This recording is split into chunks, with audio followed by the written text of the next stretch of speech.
National Stock Exchange is the financial heartbeat of India.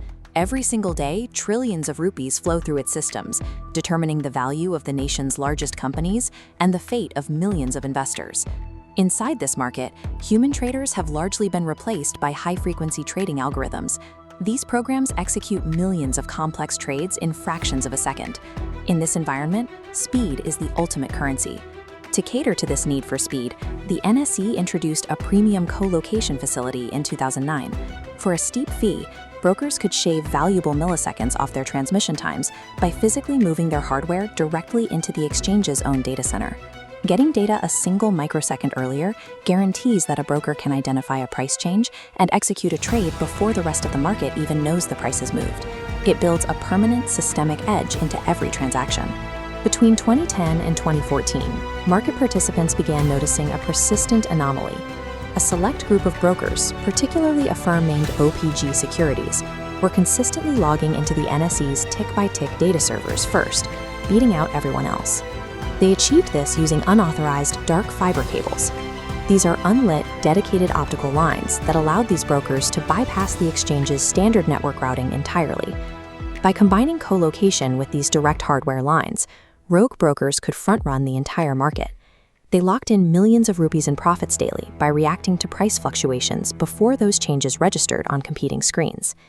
The exploit remained a well-kept secret until 2015, when an anonymous whistleblower outlined the scheme in a detailed letter to the Securities and Exchange Board of India, or SEBI. The regulator immediately ordered sweeping forensic audits of the NSE systems. While auditors scanned millions of lines of code for server exploits, the investigation eventually shifted towards the CEO's internal email records. At the time, the NSE was led by Managing Director and CEO Chitra Ramkrishna, widely recognized as one of the most powerful and successful women in global finance. During their review, auditors flagged a highly unusual communication pattern. Ramkrishna was regularly exchanging emails with an external address, rigyajursama@outlook.com. When questioned by regulators, Ramkrishna offered a bizarre explanation.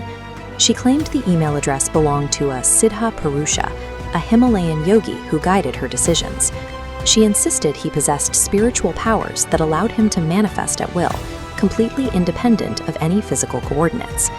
The email logs show Ramkrishna routinely sending this unknown entity highly classified NSE data, including 5-year financial projections, board meeting agendas, and dividend ratios.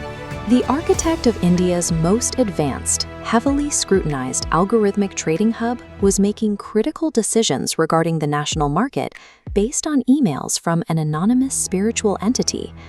The forensic email data painted a strange picture of their relationship.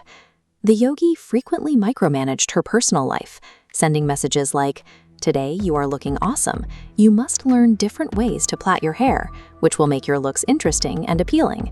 He also dictated her executive schedule, advising her to keep mid-March free so they could travel to the Seychelles together and enjoy a sea bath.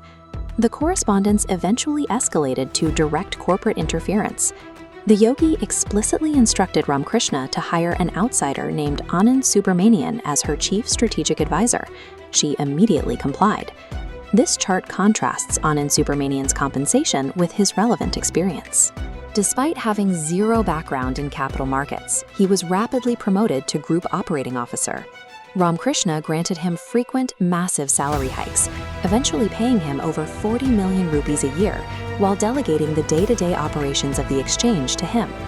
The forensic timeline confirmed the reality of the situation. The CEO of India's largest financial institution had been reduced to a proxy, executing the directives of whoever controlled that Outlook email address. Armed with the damning forensic reports from EY and Deloitte, SEBI launched an aggressive intervention into the operations of the NSE. The exposure of the massive governance failures and the subsequent pressure from the board forced Chitra Ramkrishna to abruptly resign from her post in December 2016. The investigation then escalated from regulatory to criminal. The Central Bureau of Investigation entered the fray, specifically targeting the digital metadata tied to the yogi's email account.